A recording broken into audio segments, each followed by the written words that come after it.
خدا یسوع مسیح کے زندہ اور جلالی نام میں آپ سب کی سلامتی چاہتا ہوں۔ ایک بار پھر خدا کا خادم پاسٹر آصف احمد صادق آپ کے سامنے آپ کے حاضر خدمت ہوں۔ آج میں خدا کے زندہ کلام میں سے جس تمثیل کو آپ کے سامنے بیان کرنے والا ہوں، یہ تمثیل متی رسول کی معرفت لکھی گئی خوشخبری اس کے 13 باب اور اس کی 33 آیت میں ایک ہی آیت ہے۔ یہ خمیر کی تمثیل ہے۔ میں آپ کے سامنے خدا کے زندہ کلام میں سے حوالہ پڑھوں گا، متی 13 باب اور اس کی 33 آیت۔ اس نے ایک اور تمثیل ان کو سنائی کہ آسمان کی بادشاہی اس خمیر کی مانند ہے جسے کسی عورت نے لے کر 3 پیمانہ آٹے میں ملا دیا اور وہ ہوتے ہوتے سب خمیر ہو گیا۔ اس کو انگلش میں ہڈن لیون کے نام سے بھی ہم پکار سکتے ہیں، کہہ سکتے ہیں۔ اس تمثیل سے پہلے جو میں نے تمثیل آپ کو بیان کی تھی وہ رائی کے دانے کی تمثیل تھی، جسے ہم نے بائبل کے نقطۂ نگاہ سے دیکھا، اور اس تمثیل کی مختلف عالموں نے اپنے اپنے دور میں مختلف تشریحات کی ہیں، لیکن میں نے اس کو بائبل کے حقائق پر مبنی باتوں کے انداز میں پیش کیا۔ آپ جانتے ہیں جس میں میں نے پیش کیا کہ رائی کے دانہ جو ہے وہ یسوع مسیح کی مثیل ہے، جو بویا جاتا ہے اور اگتا ہے اور پھل لاتا ہے، جس طرح یسوع مسیح مصلوب ہوا، مر گیا، دفن ہوا اور جی اٹھا، اور ہم اس کے وسیلے سے نجات پاتے ہیں۔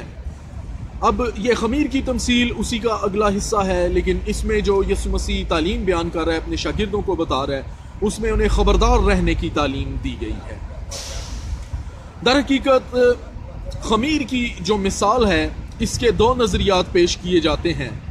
اکثر یہ نظریہ پیش کیا جاتا ہے کہ خمیر جو ہے وہ بادشاہی کی مثال ہے، آٹا دنیا کی مثال ہے، اور جو خمیر ہے وہ انجیل کا پیغام ہے جو آٹے میں ملایا جاتا ہے اور ہوتے ہوتے سارا آٹا خمیر ہو جاتا ہے، یعنی ساری دنیا میں یہ پیغام پھیل جاتا ہے اور بالآخر ساری دنیا یسوع مسیح کے وسیلے سے نجات پاتی ہے۔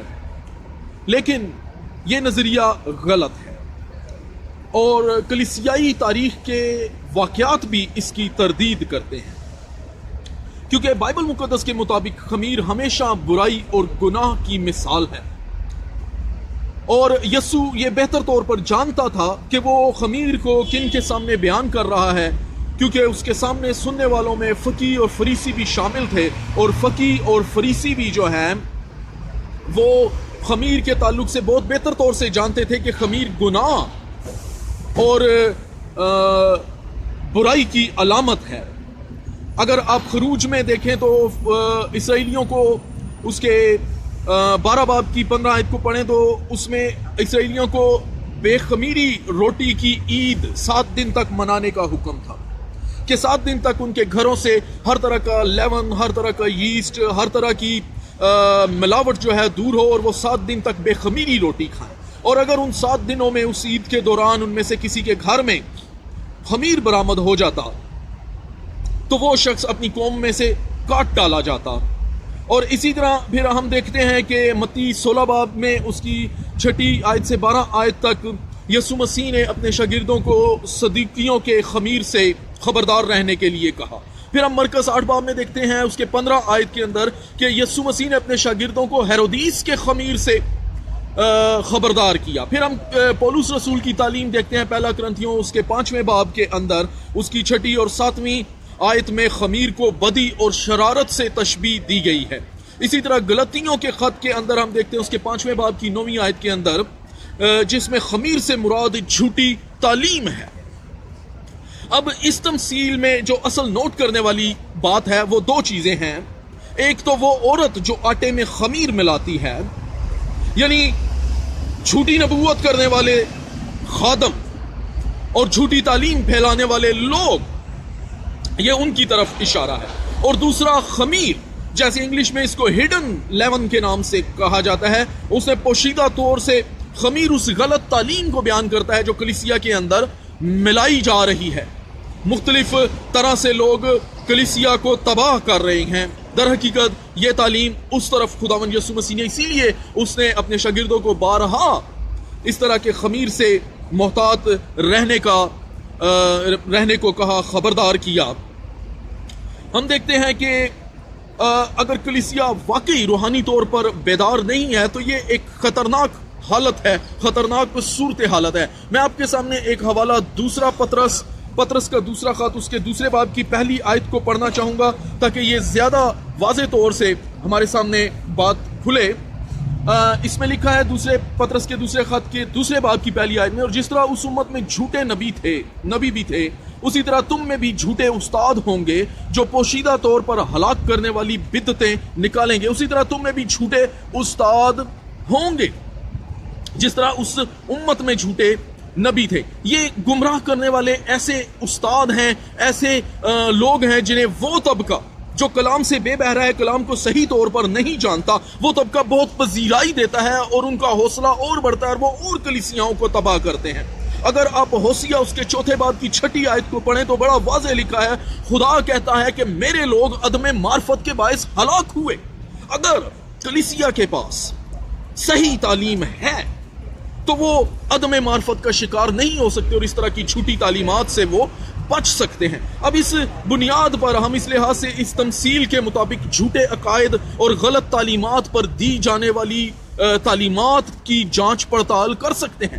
مسیحیت میں آج کے دور میں بھی یہ پہچان تھوڑی مشکل ہے، لیکن اگر آپ روح القدس کی ہدایت سے چل رہے ہیں اور کلام سے با بہرا ہیں، بے بہرا نہیں ہیں، تو آپ اس تعلیم کو زیادہ بہتر طور سے سمجھ سکتے ہیں، کیونکہ جس طرح اندھے کو اندھا راہ نہیں دکھا سکتا، درخت اپنے پھلوں سے پہچانا جاتا ہے۔ اگر آپ کلام سے واقف ہیں، اس لیے میں بار بار میری ہر طرح کی تعلیمات کے اندر، جتنی بھی میں کلیسیا کی پیرابلز کے اندر اس کو بیان کر رہا ہوں، میں ہر طرح سے بار بار یہ بتانے کی کوشش کر رہا ہوں، جاگتے رہیں، دعا کریں، آنکھیں کھولیں، محتاط رہیں اور یہ دیکھیں کہ آپ کیا سن رہے ہیں اور کیا پڑھ رہے ہیں۔ بائبل کو پڑھیں، خدا کا روح القدس خود بخود آپ کو گائیڈ کرے گا کہ کس کی تعلیم کس طور سے ہے۔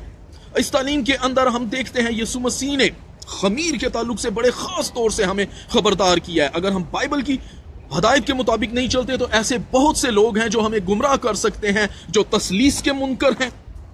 حالانکہ کلام میں یسوع مسیح جو ہے وہ تثلیث کا اکنوم ہے۔ ہم دیکھتے ہیں کہ خدا کی روح، پھر یسوع مسیح کہتا ہے میں باپ میں ہوں اور باپ مجھ میں، جس نے مجھ کو دیکھا اس نے باپ کو دیکھا، میں باپ سے درخواست کروں گا تمہارے لیے دوسرا مددگار بھیجے، یعنی روح حق، جو تثلیث کا انکار کرتے ہیں۔ ایسے لوگ ہیں آج کل، میں نے سنا ہے، میں نے کچھ ایسے حالات بھی دیکھے ہیں کہ لوگ تثلیث کو دوسرے مذاہب سے آیا ہوا یا اور طرح کی تعلیمات دے کے لوگوں کو گمراہ کرنے کی کوشش کر رہے ہیں۔ یہ جھوٹے نبی ہیں، یہ خمیر ہے۔ پھر ہم دیکھتے ہیں کرسچن سائنس جو ہے لوگوں کو اور طرح سے گمراہ کر رہی ہے۔ ہم مارمن فرقے کو دیکھتے ہیں، یونیفیکیشن چرچ کو دیکھتے ہیں، اور بہت سی کلیسیاں ایسی نام نہاد جو ہیں کلیسیا کو تباہ کر لی ہیں۔ اسی لیے یسوع مسیح نے اپنے شاگردوں کو خبردار کیا کہ جیسے خمیر آٹے میں تیزی سے پھیلتا اور ہوتے ہوتے سارے آٹے کو خمیر کر دیتا ہے، اسی طرح یہ تعلیم اگر آپ محتاط نہیں ہیں تو ہوتے ہوتے آپ تباہ ہو جائیں گے۔ یہ بڑی تیزی سے تعلیمات پھیلیں گی۔ در حقیقت اس تمثیل میں خمیر غلط عقائد اور جھوٹی تعلیم کا مثیل ہے، آٹا روحانی خوراک ہے جو بائبل ہے۔ ہم نے اسی آسمانی خوراک سے جو خدا نے ہمیں دیا، اگر کوئی اور اس تعلیم سے ہٹ کر، اس بائبل سے ہٹ کر ہمیں تعلیم دیتا ہے تو ان کے لیے صبح نہ ہوگی۔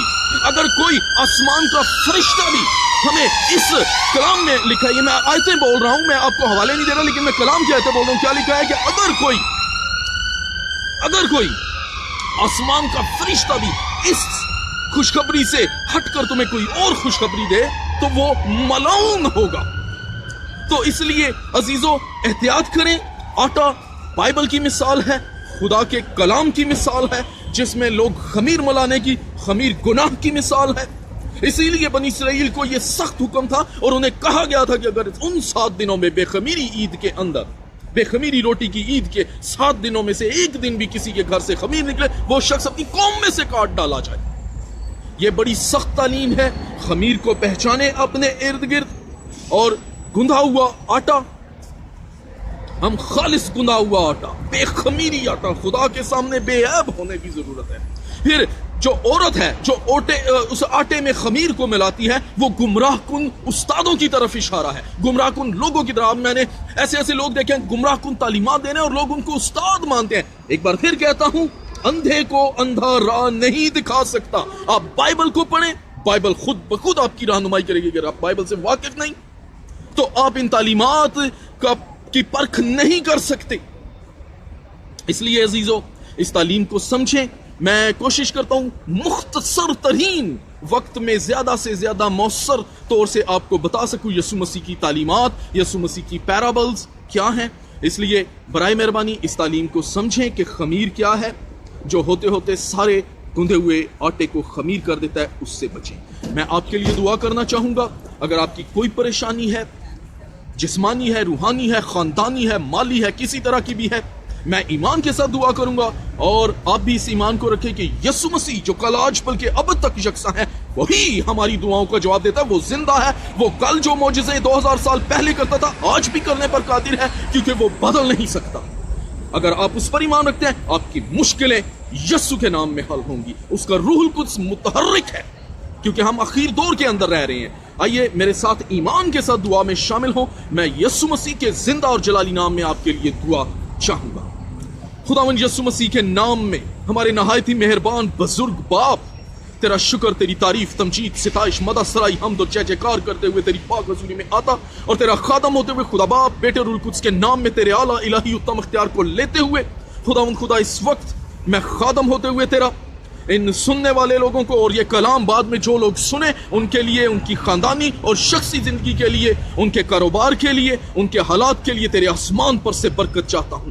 یسوع مسیح ناصری کے نام سے خدا ان کی جو رکاوٹیں ہیں, جو پریشانیاں ہیں, جاتی رہیں. ابلیس کی ہر طرح کی دیدنی اور نادیدنی تاثیروں کو ڈانٹتا, چھڑکتا, اور اس اختیار کو مانگتا ہوں جو تیرے لہو بہانے کے وسیلے سے تیرے ایمانداروں کو ملتا ہے. ہاں خدا یسوع مسیح ناصری کے نام سے یہ دعا سن اور قبول کر. آمین. خدا آپ کو برکت دے. Thank you. God bless you.